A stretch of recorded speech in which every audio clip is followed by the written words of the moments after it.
You can catch us always at youtube.com on Busa Video, because Eddie has put together this video where you can actually see Ed and I speak. Yeah, it's good. Game 5 is tomorrow, but let's talk about Game 4 of the NBA Finals. LA won. 99-91. Overtime. It was overtime. It was probably a little bit closer than the 8 points indicates. It was a very tightly contested game throughout. In my mind, Orlando blew it. Yeah. They had opportunities to win that, opportunities to get away, to put it without a reach, and they didn't do it. And credit LA, a good team. Absolutely. A good team will find a way to win, and that's what the Lakers have done. I heard a lot of people back home say, the Lakers are far and away the best team in the NBA. They're the most talented, most athletic. And I'm going, I don't see that. They're so much better than Orlando. I think you yourself said, they're so much better than Orlando. They're going to win this thing in four. I think you said 5 games. It may be 5 games, but you know what? We're 2 shots away from this being 3-1 Orlando. Orlando's right there. Yeah, well, Courtney Lee makes that lay-in the other night. They win. That's right. Dwight Howard makes 1 of 2 free throws to give them a 4-point lead rather than a 3-point lead. It's brutal. And I won't even, at the moment, we'll get into that in a second, some of the egregious coaching errors by Stan Van Gundy at the end of the game. Yeah, there were a few. That really, and again, I say this, Steve, not to take anything away from, the Lakers were fantastic. Kobe, 32.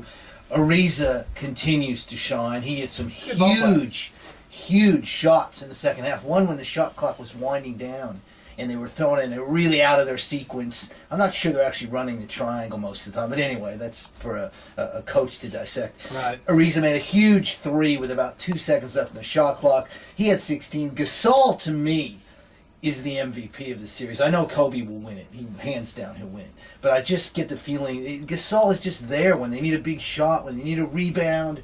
His shooting percentage has been great. I don't disagree with that. He's played really, really well, and I don't think they have an answer for him. They should with Dwight Howard, but they don't. No, I think he's quite athletic, and he's just got not athletic. That's probably not the right.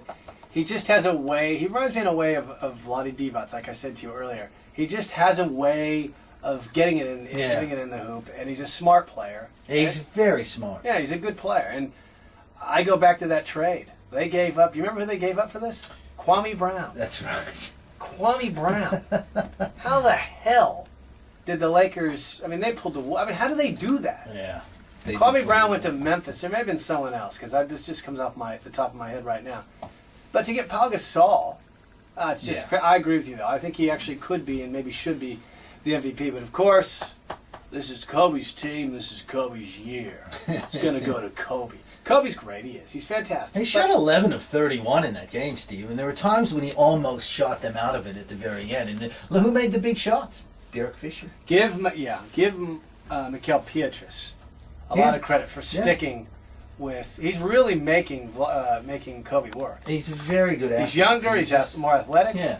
He's a French guy. I don't know if you knew that. From Guadeloupe, the same island that produced Ronny Turiaf, I believe, which is pretty amazing to have 2 NBA players come from the island of Guadeloupe, I think they say. I don't know if there's an E on the end, or an accent. There is. Guadeloupe. Yeah, so I agree. Derek Fisher, just when you count that guy out, he hits the big shot. He did it. Obviously, the 2 shots. Now, I would say to you that first shot should have never happened. He should have been, as soon as he crossed over the timeline, or as soon as he crossed midcourt, Foul.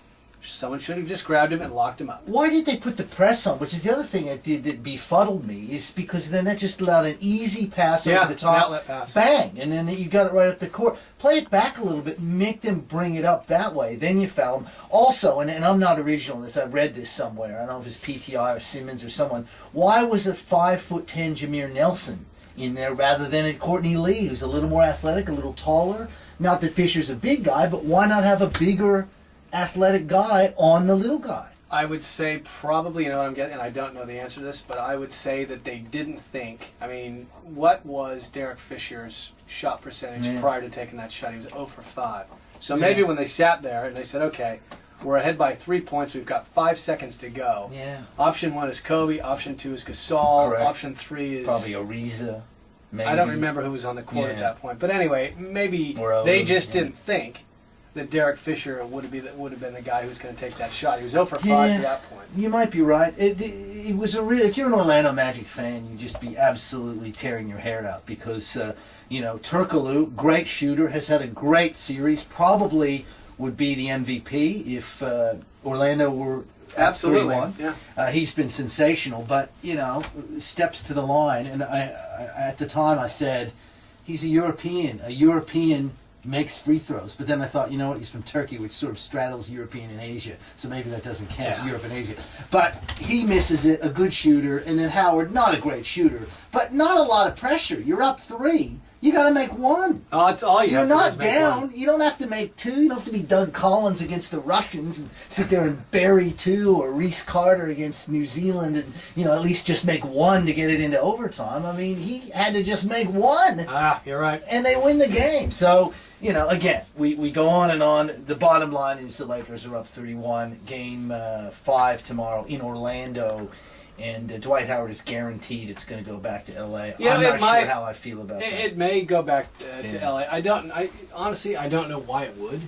I mean, if I'm the Lakers, I just want to. I mean, the Lakers have 3 tries to get 1 win. But and the way that they've been, it'll be interesting to see how they come out tomorrow. Are they going to come out aggressively? Or are they going to play aggressive?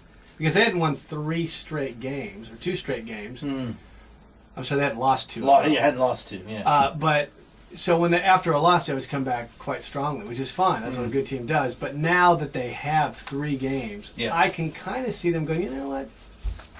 Let's mail it in. We can win it. We can win it back in LA.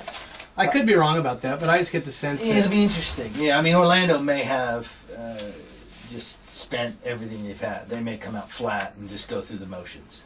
Could happen. I don't think that'll happen to them. Yeah, I think those guys. You look at them. Yeah. You look at that team, the youth. Yeah. The fact that they got so many good people, if they can keep those pieces together, you could be looking at a prolonged period where those guys are the team to beat in the NBA. Orlando. Yep. I'll tell you why in 15 minutes after the break. You'll tell me in 15? Yeah, I'll tell you why. All right, well, that's it. Not 15. Very interesting. 5 minutes. Stick I'll tell you around why. for that. Yeah. Eddie's going to give you I'll tell his you why. reasons I'll why tell you why. Orlando, not the team to beat. Eddie, Exactly. They're young. They're athletic. They've got a lot of good kids on that team. They're in Florida. I'll tell you why. Yeah, All right, we will. All right. Let's hit the Stanley Cup. Amazing. Just an amazing. Did you watch the effort. game? I watched every minute of it. Game 7 Fantastic. in Detroit. Yes. We came here last week. We said, well, or I don't know if we said it last week. I don't remember when we said it, but if it got to Game 7, Yeah. we said, Detroit's going the to experience, Yeah, of the course. home ice Yeah, you advantage, would think Detroit so. will win it. Amazing effort by the Penguins. I was really surprised that Malkin won the MVP because I thought Talbot, who scored the 2 goals, just came up with big goals and big plays throughout this whole series. Right. But Malkin was great too, so I can understand that. The great play to me at the end, though, it's 2-1, and the Red Wings just have a knack for scoring these goals in amazing times and breaking your heart. And I thought, here we go. They're going to get a late goal. And just to see Marc-Andre Fleury take that dive, Yes, he that was literally amazing. dove He did. in front of the puck and made the save with about 2 seconds left. And there was a big pile up there, and it was over. But I just thought it was guys really giving their all. The Penguins were really smart and took care of the puck, whereas the Red Wings were a little bit careless. In fact, the 2 goals that Talbot scored both kind of came on mistakes by the Red Wings, which surprised me. I go back to Game 5. What was the final score in that? Was it 5-0? 5-0. 5-0. So for the Penguins to come back and get Game 6 at home and win that thing, and then to go into Detroit, where playing against the defending champs, and to beat them on their home ice, amazing effort. The young up-and-coming team in the NHL. The NHL would love this as well, Steve. I mean, Crosby, although he didn't finish the game, he was injured. He didn't have a great series, but Malkin is a breakout star. Talbot was great. They are a good young team, as you say. This was either their year or next year is going to be their year. So you talk about a dynasty or a team that's going to be around for a while. Barring free agency issues and things like that, this is a team that could sneak in there next year and go back to back. It could happen.